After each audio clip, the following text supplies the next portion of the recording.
Hi friends, நான் லக்ஷ்மி. இன்றைக்கி நம்ம பார்க்க போகிற ரெசிபி பாவக்காய் பிட்லே. பெரும்பாலும் பார்த்திங்கன்னா நிறைய பேருக்கு பாவக்காய் பிடிக்காது. ஆனால் இந்த மாதிரி செஞ்சு கொடுத்து பாருங்கள், திரும்ப திரும்ப கேட்டு வாங்கி சாப்பிடுவாங்க. துளி அளவு கூட கசப்பே தெரியாது. எப்படி செய்யலான்னு பார்க்குறதுக்கு முன்னாடி நம்மளோட கேஹெச்கியூடி சேனல் ரெசிப்பியை சப்ஸ்கிரைப் பண்ணிக்கோங்க. பக்கத்தில் இருக்கிற பெல் ஐக்கானையும் கிளிக் பண்ணிக்கோங்க. வாங்க வீடியோக்குள்ளே போகலாம்.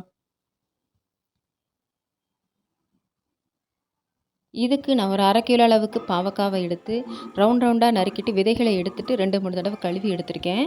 அதுக்கப்புறம் எலுமிச்சை அளவு புளியை கரைச்சிட்டு அந்த கரைசலை இப்போ அடுப்பை ஆன் பண்ணிவிட்டு ஒரு பேனில் அந்த புளி கரைசலை ஊற்றிட்டு இந்த பாவக்காவையும் சேர்த்து ஒரு 1/2 டீஸ்பூன் அளவுக்கு மஞ்சத்தூள் சேர்த்து மூடி போட்டுட்டு நல்லா வேக வச்சு எடுக்கணும். அந்த புளி தண்ணியிலையும் அது வெந்து வரணும். இதுக்கான மசாலா பார்த்துடலாம். ஒரு 1/2 மூடி அளவுக்கு தேங்காய் எடுத்துக்கோங்க. அதில் 1 டீஸ்பூன் அளவுக்கு மிளகாத்தூள், 2 டீஸ்பூன் அளவுக்கு மல்லித்தூள், 1/2 டீஸ்பூன் அளவுக்கு மிளகுத்தூள், பெருங்காய கட்டிகளாக இருந்தால் ஒரு 2-3 கட்டி போட்டுக்கோங்க. இல்லைன்னா நான் ஒரு 1/2 டீஸ்பூன் அளவுக்கு பெருங்காயத்தூள் சேர்த்துருக்கேன். இப்போ இதெல்லாம் நம்ம நல்லா ஃபைன் பேஸ்ட்டாக அரைச்சி எடுத்துகிட்டு வந்துடலாம். அரைச்சி எடுத்துகிட்டு வந்தாச்சு. இந்த அளவுக்கு இருக்கணும். பாவக்காய் வெந்துருச்சான்னு பார்க்கலாம். வெந்துருச்சு. இப்போ என்ன பண்ணலான்னா, இந்த அரைச்சி வச்சோம் இல்லையா மசாலா, அதை எல்லாத்தையும் இதில் சேர்த்துடலாம்.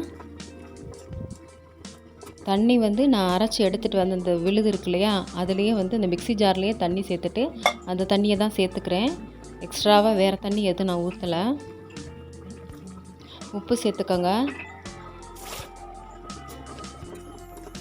உப்பு அளவு ஏன் நான் சொல்லணும்னா, சிலர் சாதத்தில் உப்பு போடுவாங்க, போட மாட்டாங்க. அதனால் உப்பு நீங்கள் பார்த்து போட்டுக்கோங்க.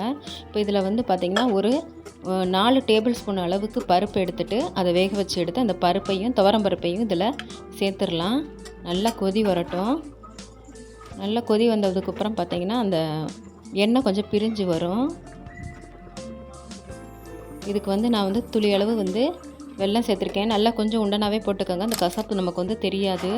சின்ன பசங்களாம் நம்ம சாப்பிடும்போது கசப்பு இருந்தால் சாப்பிட மாட்டாங்க. வெல்லம் கொஞ்சம் சேர்த்திங்கன்னா டேஸ்ட் ரொம்ப சுவையாக இருக்கும். புளிப்பு, உப்பு, காரம், கசப்புன்னு இனிப்பு எல்லா சுவையும் கலந்து வரும். இப்போ இதுக்கு தாளிப்பு பார்த்திங்கன்னா ஒரு 2 டீஸ்பூன் அளவுக்கு எண்ணெய் விட்டுட்டு தாளிப்பு வடகம் சேர்த்துருக்கேன்.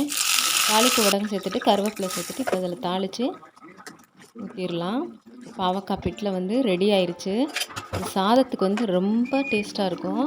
வேறு எதுவுமே தொட்டுக்க தேவைப்படாது. இந்த மாதிரி செஞ்சு பார்த்துட்டு எப்படி இருந்துச்சுன்னு கமெண்ட் செக்ஷனில் சொல்லுங்கள் ஃப்ரெண்ட்ஸ். மறக்காமல் ஒரு லைக் பட்டனையும் தட்டி விட்டுருங்க. நம்ம சேனலையும் சப்ஸ்கிரைப் பண்ண மறந்துடாதீங்க. தேங்க்யூ ஃபார் வாட்சிங் ஃப்ரெண்ட்ஸ்.